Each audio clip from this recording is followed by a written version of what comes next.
एक ही मांग, एक ही नारा, पुरानी पेंशन हक हमारा।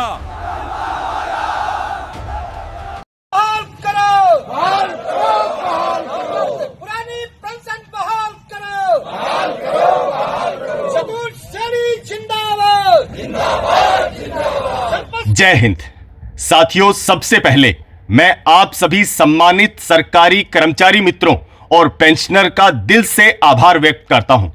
हमारे पिछले वीडियो पर जो प्रतिक्रिया आई है वो सच में दिल को छू लेने वाली है।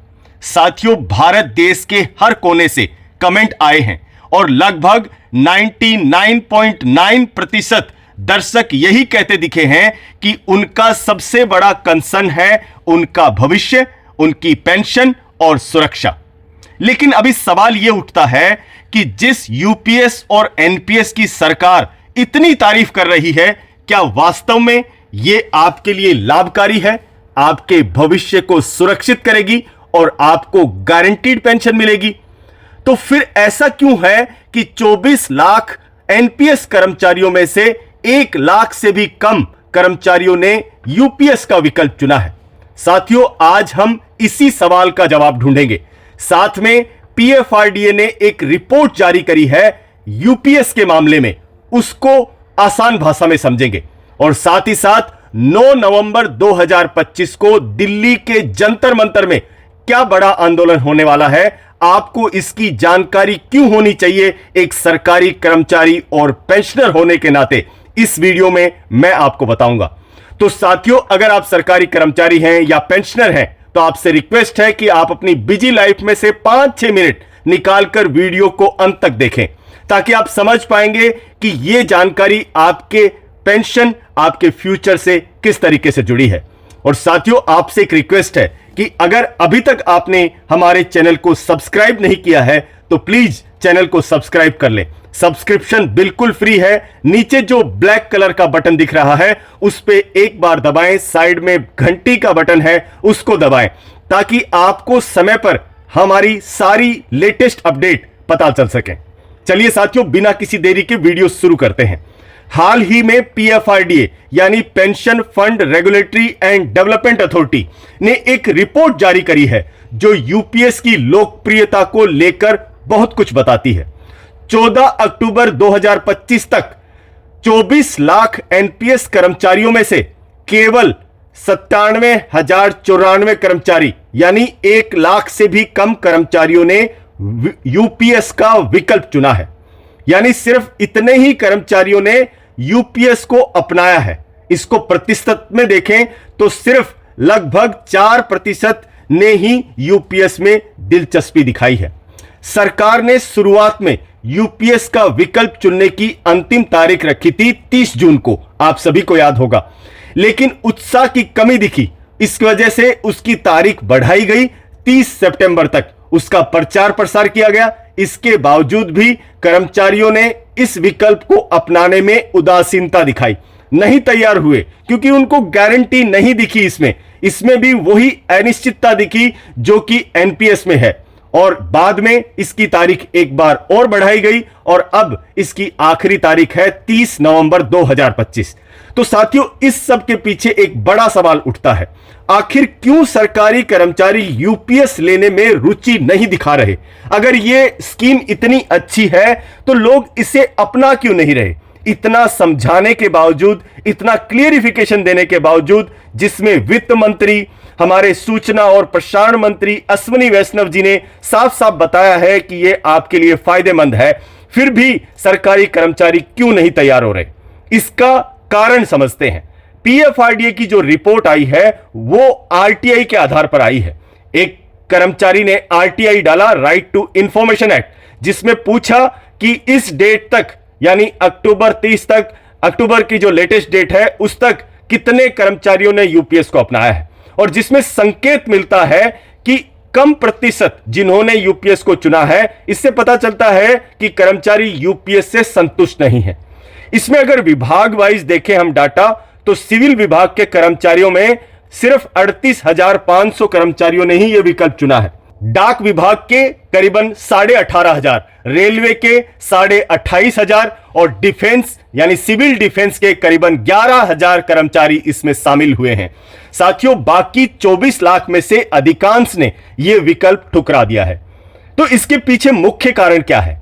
यूपीएस में कर्मचारी को मिलने वाली पेंशन की सुरक्षा ओपीएस की तुलना में कम है। सरकार ने बताया कि हम आपको एक गारंटीड पेंशन देंगे 10,000 रुपए की, पर फिर भी कर्मचारियों को अभी भी मन में संदेह है इसके पीछे, क्योंकि साथियों ये पुरानी पेंशन स्कीम की तुलना में उतनी निश्चितता नहीं देती है।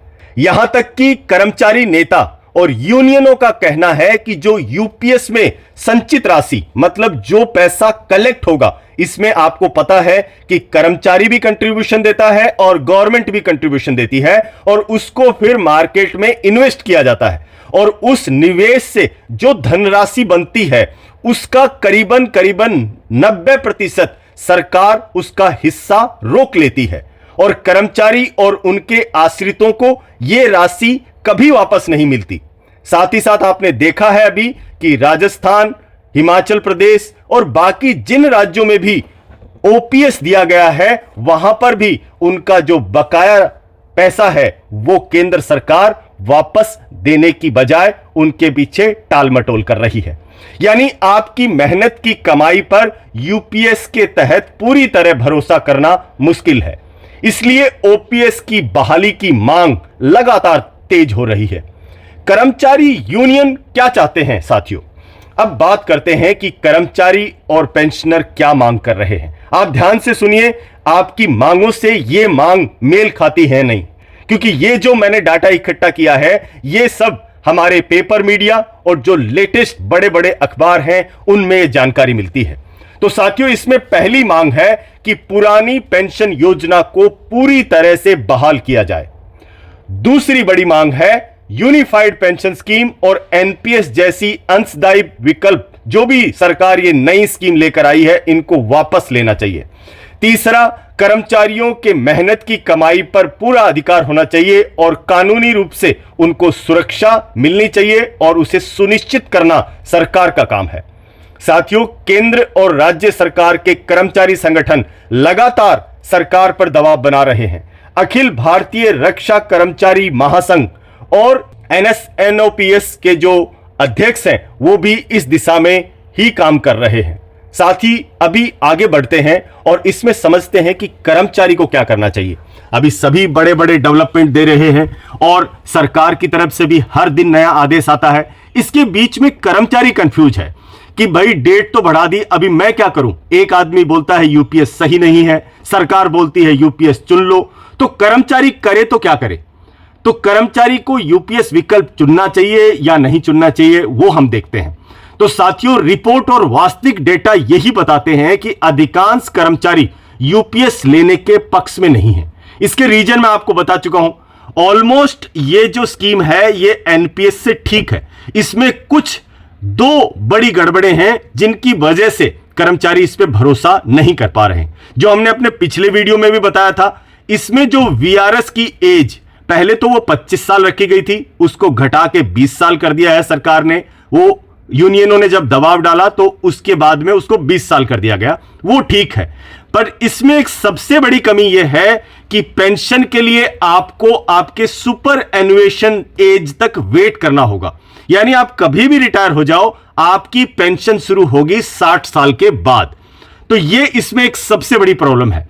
दूसरा, इसमें किसी तरह का भी आपको रिटर्न मिलने की जो मतलब निश्चितता है वो काफी कम है। हालांकि एनपीएस में जैसे था कि जो कर्मचारी अगर सेवा के दौरान शहीद हो जाता है या वो पूरी तरह से दिव्यांग हो जाता है तो उसको ओपीएस की तरह पेंशन दी जाएगी, उसको इसमें भी लागू कर दिया गया। बट वो भी कब लागू किया? जब यूनियनों ने डिमांड करी, मतलब सरकार उसको भी स्किप करना चाहती थी। साथियों, इसलिए ये जो सारे एनालाइज करने के बाद विशेषज्ञ और यूनियन दोनों अपने कर्मचारियों को सुझाव दे रहे हैं, यदि आप भविष्य की सुरक्षा चाहते हैं तो यूपीएस विकल्प चुनना सही नहीं है। बाकी आपकी मर्जी है, आप क्या करें उसके लिए पूरी तरह से आप स्वतंत्र हैं। साथियों, अब आगे बढ़ते हैं एक बड़ी महत्वपूर्ण सूचना के ऊपर। 9 नवंबर 2025 का क्या कार्यक्रम है, उस दिन क्या बड़ा होने वाला है? तो यह जो महत्वपूर्ण अपडेट है, इस दिन 9 नवंबर 2025 को दिल्ली के जंतर मंतर पर एक बड़ी रैली आयोजित होने जा रही है। इस रैली के माध्यम से कर्मचारी और पेंशनर सरकार से पुरानी पेंशन योजना की बहाली की मांग करेंगे। और इसमें कौन इसको अध्यक्षता कर रहे हैं? इसकी all India NPS employee federation के जो प्रेसिडेंट हैं, जिनका नाम है मनजीत सिंह पटेल, उन्होंने इस रैली का आह्वान किया है और वो इसकी अध्यक्षता करेंगे। और इसका समर्थन विजय कुमार बंधु, सी श्री कुमार और बाकी बड़े बड़े कर्मचारी महासंघ, उनका इसको सपोर्ट है। तो साथियों, यह सिर्फ एक रैली नहीं है, यह कर्मचारियों और पेंशनर के अधिकार और उनके भविष्य के लिए आवाज उठाने का मौका है।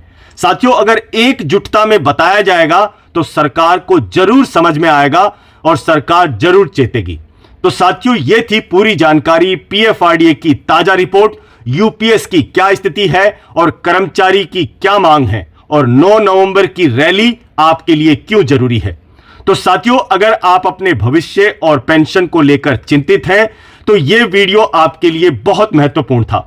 अभी आपसे एक छोटी सी रिक्वेस्ट है कि आपको क्या लगता है, आप अपनी राय कमेंट में जरूर बताइए। इसमें मैं सबसे पहले कहूंगा कि यूपीएस क्या आपको सही लगता है, या फिर यूपीएस में सबसे बड़ी कमी क्या है, वो आप कमेंट में बताइए। दूसरा, ओपीएस आपके लिए क्यों जरूरी है, वो आप बताइए।